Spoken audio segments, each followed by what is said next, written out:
All right, shalom. Shalom, shalom. All right, first and foremost, we're going to start this video by giving the praises, honor, and glory to Yahweh, Ba'ashem, Yahweh Shai, Ba'ashem, Kakadash. The apostles of the great millstone. Shalom to the Lord's elect, starting with the 144,000. All right, with the brothers out the great millstone Atlanta camp. All right, my name is Aratazah, to my left. Brother Kashkwa. All right, and yeah, so you see the title of the video. Lord willingly, we're going to Daniel the 12th chapter, in particular the 11th and 12th verse, you know, to go into what it means, what is it talking about, what do the days, you know, what is that talking about, the 1,290 days and all of that, you know, what is that talking about? What is that prophecy referring to? All right, so we're just going to get into some little bit of history. All right, we're going to maybe touch on Daniel's the 9th chapter, because it really kind of goes hand in hand with that. And you know, we're just gonna go, you know, just gonna go in the spirit. So if you wanna start with 12. yeah, you can start with it. All right, this is Daniel chapter 12, verse 11, and it says, "And from the time that the daily sacrifice shall be taken away, and the abomination that maketh desolate set up, there shall be 1,290 days." Right. So when you research it, many of like the Bible scholars, they'll tell you that that's talking about Antiochus, right? Going back to the time of the Greeks, when the Greeks sacked the temple, they basically brought kind of abominations in there. That's what a lot of the Bible scholars tell you, but it ain't talking about that.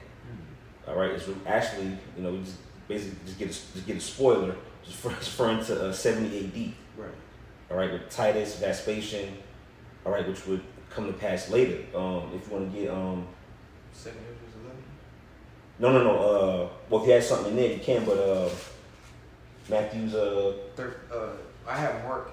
Yeah, Mark. What's that? 13. 13. Yeah, you can read that. Yep. This is Mark chapter 13, verse 14. It says, "But when ye shall see the abomination of desolation, spoken of by Daniel the prophet, standing where it ought not, let him that readeth understand. Then let them that be in Judea flee to the mountains." Right. So he's referring to Daniel 12. Right. Daniel 12 and verse 11 as well as verse 12. That's referring. He's prophesying about 70 AD. All right. So there's two events. It was like we was speaking about prior to the recording, that that happened twice with the temple. Esau went up in there, of course, during the time of Antiochus, but then they did it again. All right, during the time of 70 AD. That's what the Lord's prophesying about there in Mark 13. It also says in Matthew 24, I think 24 and 15, I think. All right. So the Lord said that. He said, you see the prophecy spoken of by the prophet Daniel. He said what? It says, flee to the mountains. Yep.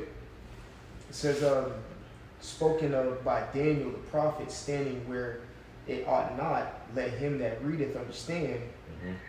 Then let them that be in Judea flee to the mountains. That's right. Which the mountains would represent the basically the interiors of Africa, which goes to that in I believe Revelation 12, if I'm not mistaken, or 11. Okay, yeah, that's right. So that was the prophecy that the Lord was alluding to. So that was, dealing with Antiochus, that came before the Lord was on the scene. So, like the Apostle Harvey, and we had watched the Apostle Harvey video on this too, just to make sure we was on the right path. But he made a good point. Like, why would the Lord prophesy about something that already happened? Right. Antiochus. So evidently, there would be a second time with Esau. All right, this time in the form of Romans. Starting with Titus, Vespasian. It would be a second time that they would come and they would, sabotage the temple. All right. Right. Yeah. Yes. Sir. Just a quick precept. Okay. To Mark 13 and 14. This is Revelation 12. I'll start at 14 and I'm gonna jump down. It says, Revelation 12 and 14, it says, and to the woman were given 2 wings of a great eagle, that she might fly into the wilderness, into her place, where she is nourished for a time, and times, and half a time, from the face of the serpent. So I just really want to paint the first part. It says, and to the woman were given 2 wings, so that's a form of escape. And the woman is speaking about Israel. So skipping down to verse 16, it says, because verse 14 is speaking about 70 AD. Jumping down to verse 16, it says, and the earth helped the woman. And that's what the elder was just speaking about when Yahushua said, flee to the mountains. The earth helped the woman is speaking about the interiors of Africa. That's right. And that's where you got to read Babylon to Timbuktu, Oh, that yep. book, to understand a little bit more in detail of what that meant. Yep, that's right. I'll finish it. It says, and the earth opened her mouth and swallowed up the flood, which the dragon cast out of his mouth. Yeah, was the flood was the Roman military. Yep. Titus Vespasian, the whole essentially the Flavian dynasty. They put hell on Jake, man. And you mentioned 2 Ezra 11. It touches on that history too. With the 12 feathers. Exactly. And about it mentioned about the 3 heads that came back, something like that. Yep. That was the like you said, the Flavian dynasty. The Flavian dynasty coming back to haunt. Haunt Jake, man. And I believe the word Flavian means blonde haired or like yellow haired or something like that. Yeah. Well, that's Esau. All right. Do you have something? I'll just get it. 2 Ezra 11 and 30. I'll just jump straight to the point. Okay. It says, and then I saw that the 2 other heads were joined with it. Verse 31, and behold, the head was turned with them that were with it, and did eat up the 2 feathers under the wing that would have reigned. Vespasian. So verse 30 is speaking, and 31 is speaking about the Flavian dynasty, Vespasian. We did a lesson on it. Yeah, we did a video so on if y'all that. catch that, y'all can. But that was speaking about the Flavian dynasty, and I don't want to jump ahead. Let's keep going. Do you want me to jump into Daniel 9? You can jump to it. Do you want me to get to the point or start at like? You get to the point. You like 27 verse. Yeah. Because what's kind of tricky about Daniel 12 is you might read those years or the days rather. Like, damn, what is that? What's the 1,290 days and then the 1,335 days in verse 2? Like what is that? Like, what are those time frames referring to?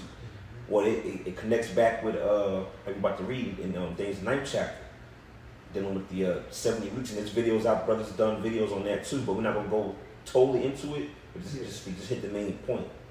Come. So this is Daniel chapter 9, verse 27.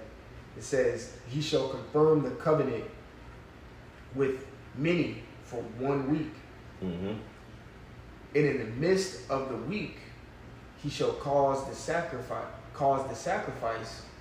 and the oblation to cease." Right. So when you deal with this particular prophecy in Daniel 9, it's a 70-week time span, which I believe, if I remember correctly, was a span of 490 years. Yeah. And when it speaks about the 1 week, this 1 week in particular is referring to a 7-year period. All right, from the time of 66 AD to 73 AD, which is basically the time frame of what the scholars call the first Jewish Roman wars. All right, it was like we went to earlier.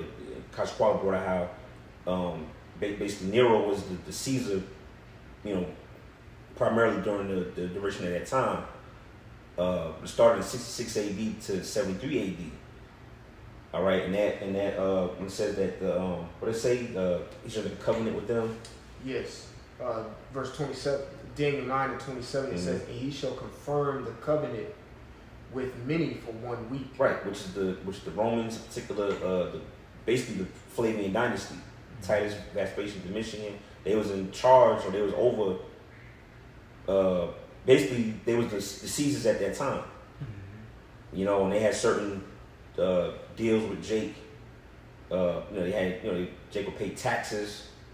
They would let us, you know, do our duty. They let us worship in the temple. But then it said, you should confirm the covenant for one week. Yep. But then go ahead. It says, and in the midst of the week, he shall cause the sacrifice and oblation to cease. Right, in the midst of the week, it's just called sacrifice and oblation to cease. The midst, word midst means middle.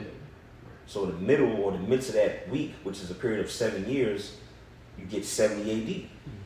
Okay, so that's what that's referring to. So we go back to Daniel 12, and it says, you want to read it again? Daniel 12, in verse 11, it says, and from the time that the daily sacrifice shall be taken away, and the abomination that maketh desolate set up, right, there shall be 1,290 days. Right. So when you plug those numbers in, you look it up, you convert it from days to years. It's roughly about 3.5 years. So this is talking about a 3.5 year period, which is the first half of basically the first Roman Jewish wars, 66 AD to 70 AD. Give or take 3.5 years. All right. Do you want to add something to that? Yeah, and You got this is good information too. So we pretty much that 1 week, like the elder's saying, started around like 66. I'm not gonna get to the next part and jump ahead. Yeah. The elder will break it down, but we start at 66, and then we spoke about the 70. So in between that time frame was a time frame. You know, when you read the book of Acts, Paul was during the time of Nero. You know, so really Nero popped this off. I think when you read Acts, we're speaking about it off camera. I think Acts the 27th chapter. Correct me. Matter of fact, let me see. I'll be real quick. Oh yeah, you got it. Not Acts 27. It's when he spoke with Festus. Yeah. Acts 25. Okay. So Acts 25, that was 60 AD. When Paul was on the scene, when he went to go appeal to Caesar, and what Caesar was he going to go appeal to when he was speaking to Festus? That was Nero during that time, and Nero was the one who was who started the war. You know, which the elder broke down and said that he started the taxing and stuff. You know, Jake hate tax. Yep. You know. Yep. I got some information here. I just went to Google. You could look this stuff up yourself, but I just put I'm on the Britannica Encyclopedia website. It has it says first Jewish revolt, and it specifically says 66 to 70. They got CE, but 66 to 70 AD. All right, so that's basically what the verse 11 is referring to. All right, about the abomination of making desolate, 1,290 days. That's the first Jewish revolt. All right, and I'll just read a little bit here. It says, this is the first Jewish revolt, 66 to 70 AD. Jewish rebellion against Roman rule in Judea. The first Jewish revolt was the result of a long series of clashes in which small groups of Jews offered sporadic resistance to the Romans, who in turn responded with severe countermeasures. It says in the fall of AD 66, the Jews combined in revolt, expelled the Romans from Jerusalem, and overwhelmed in the pass of Beth Horon a Roman punitive force under Gallus, the imperial legate of Syria. All right, and then it says a revolutionary government was then set up and extended its influence throughout the whole country. Vespasian was dispatched by the Roman Emperor Nero to crush the rebellion. he was joined by Titus, and together the Roman armies entered Galilee, where the historian Josephus headed the Jewish forces. All right, Mr. Josephus is a good, source material going into this topic of the first of the Roman Jewish wars. It gets into detail. It mentions the weapons they use and everything, the paths of travel. It gets real deep, and it says. Well, then it actually kind of goes into verse 12 a little bit. It says, well, you know what? Let's keep reading on that because it kind of jumps ahead. So that's verse 11. All right, just the brief history. The first Jewish revolt, or the Israelite revolt rather. That's what it's referring to. All right, basically 6 AD to 70 AD. Which that span is about 3.5 years. All right, go ahead. Verse 12, it says, "Blessed is he that waiteth.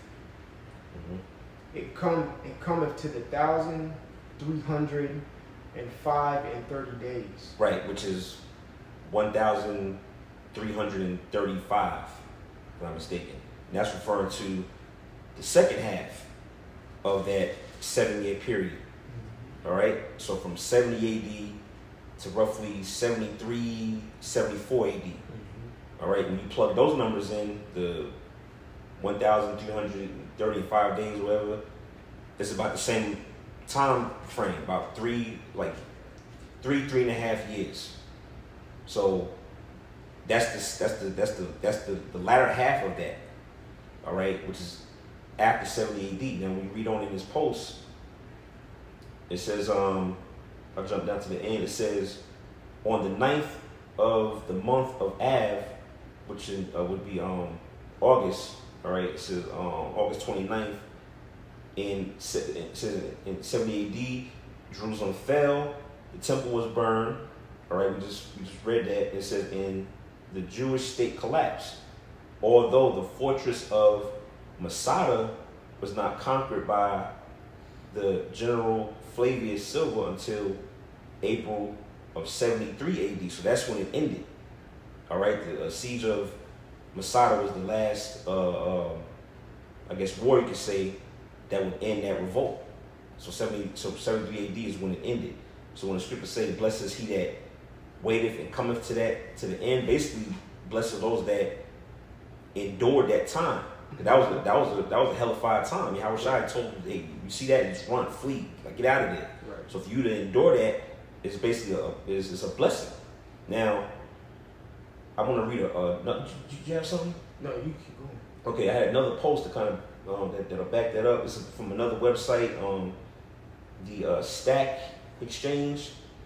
All right, it's basically like a questionnaire site. People ask questions, and somebody put here. Well, the question they ask is days 12, 11 to 12 due to 1,090 and 1,335 periods start at the same time. Now, somebody gave an answer here. It basically goes to what we're bringing out. So we jump down. I'll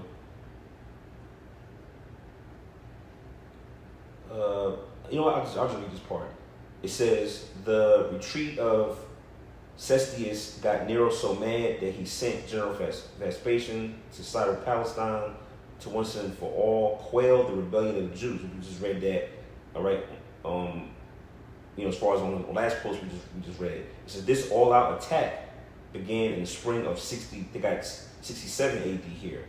It says, and lasting through to the annihilation of the capital of Jerusalem in the fall of 70 AD, which was the 3.5 years, or the 1,290 days. See that? So that's just to reiterate, that's the first half, 66 AD to 70 AD. That's that period. Now you read on. It says the last stronghold. It says, however, one stronghold in the lower city occupied by the stubborn zealot, it says, refused to surrender. It had supplies that enable it to last for for many more months. It held out for exactly 45 days more, and for no apparent reason, it surrendered, bringing the war's ending to the 1,335 days prophesied in Daniel. You see that? So that's the end part, from 70 AD into 73 AD. Now, just to go a little further, it says, next paragraph, it says, this final ending of the war was a respite, a blessing for the people, as the prophetic angel noted. See that? So that was a blessing that essentially the revolt or the wars came to an end, and that was that.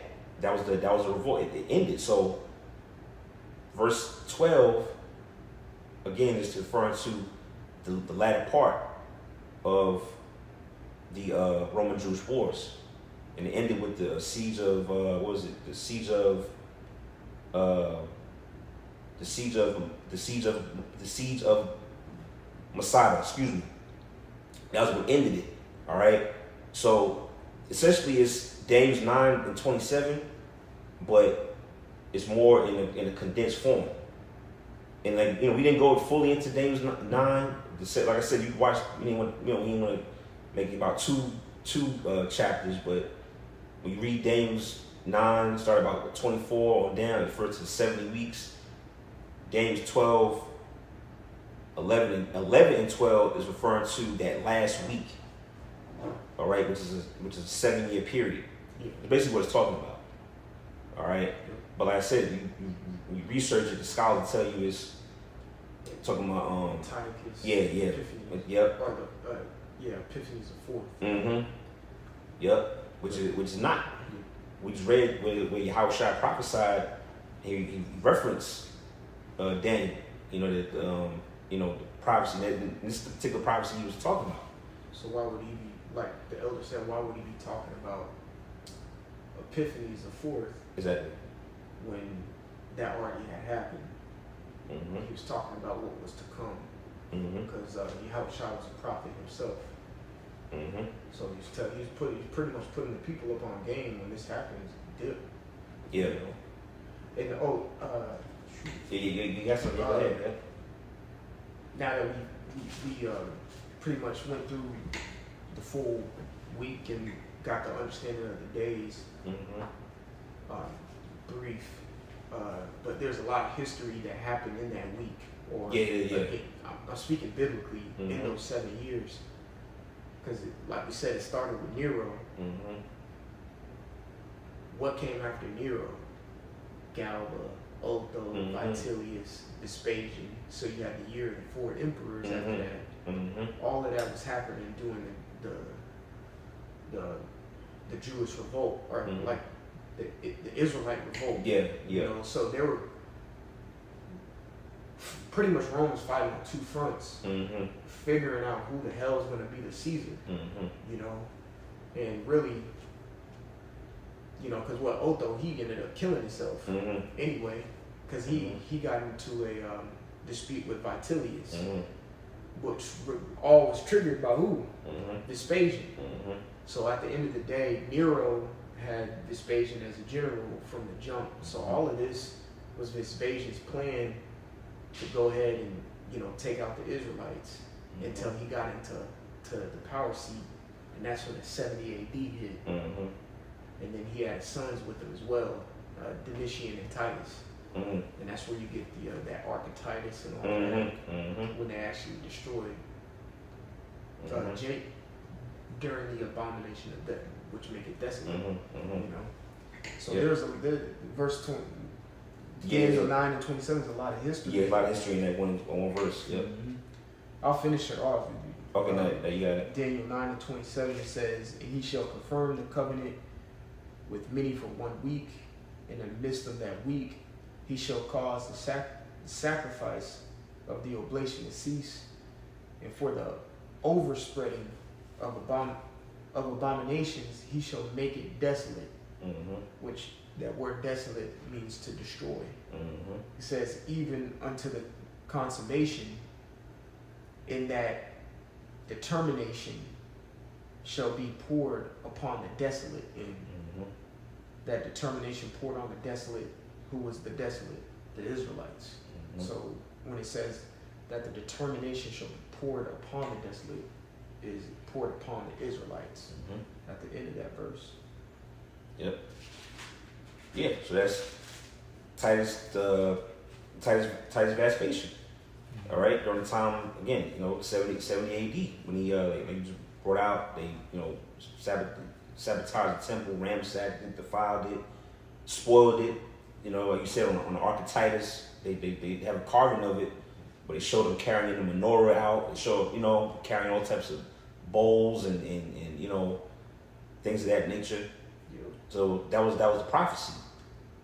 So just to kind of overview, recap, Daniel 12 verses 11 and 12 is just this verse, but just in a more condensed form. But the angel is telling Daniel, he gives these days, and these days, it kind of may throw you off, but it's talking about the same thing. Right. The first half and then the second half. So that's what Yahweh Shah is prophesying about. Yeah. You know what I mean? That's really pretty much it. I mean, we can keep going. It's all types of history. Yeah. We'll basically be reading articles all night, basically. Did you have anything else? I can end it off with, because it's second Ezra 11, man. Yeah, we could finish with that. That's pretty much the point. I'll just go down to, I'll apply this. Okay. Second Ezra 11 and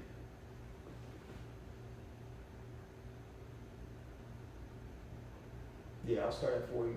Now I think about it, I think we probably should have went live. But it's all good. It's gonna go up anyway. I just thought about that. Yeah, she probably should have went live. But now you got it. I'll start at verse 40. Second Ezra 11 and 41. It says, "For the earth has thou not judged with truth." Verse 42, I'm applying this. It says, "For thou hast afflicted the meek." And the reason I'm bringing this out is because of what Daniel 9 and 27 said at the end. It poured out on the desolate. The desolate that was poured out was the Israelites. And we know from the book that Israelites are the meek of the earth. So it says, "Thou hast hurt the peaceable," again, the Israelites. Yep. "Thou hast loved liars and destroyed the dwellings of them that brought forth fruit, and hast cast down the walls of such as did thee no harm." Yeah, cast down the walls of such as did thee no harm, which pretty much you destroyed Jerusalem. We had got the petition or the decree from going to, when you read Ezra, from Cyrus to rebuild the temple, and then you go and read Nehemiah, the book of Nehemiah, which was rebuilding the wall. He tore all that down. Yep. It says it has cast down the walls of such as did thee no harm. Which, shoot, man, we were in Daniel 9. And Daniel 9 speaks, you have to go into the book of Ezra to understand. If you're reading Daniel 9, verse 24, all the way into 27, you got to go to the book of Ezra. You got to go to the book of Nehemiah. You got to go to these books to understand everything. And then it says, verse 43, "Therefore is thy wrongful dealing come up unto the highest, and thy pride unto the mighty." So pretty much, all this that we're reading about what Esau did to us, he's got to pay for. Destroying our temple, taking our goods, and really destroying us as a people as well. That's all I have. Yep. Yeah. So that's pretty much the point. I mean, it's pretty straightforward. All right. Nothing to do with a pig. Yeah, it's nothing to do with that's different. That's a different abomination that maketh desolate. That was the first one, but then this one in particular is referring to the second time it happened. All right, which is still Esau, but in the form of the Romans. All right. So if you had anything else, we could sign off. All right. So Low Wilderness was an edifying video. Like I said, you could research it on your own. Of course, you go deep into it, go into the history. You know, of course, definitely going to 2nd Ezra 11 and 12, and then, you know, go back to the Daniel's 9 and get into the 70 weeks prophecy, because it's all talking about the same thing. All right, so yeah, man. So with that, Lord willing, you was edified. We're gonna sign off, giving the praise, honor, and glory to Yahweh, by Hashem, Yahweh Shai, by Hashem, Hakodash, Divine City Apostles, a great millstone. Shalom to the Lord's elect, and Lord willing, to the next video, we're gonna say Shalom.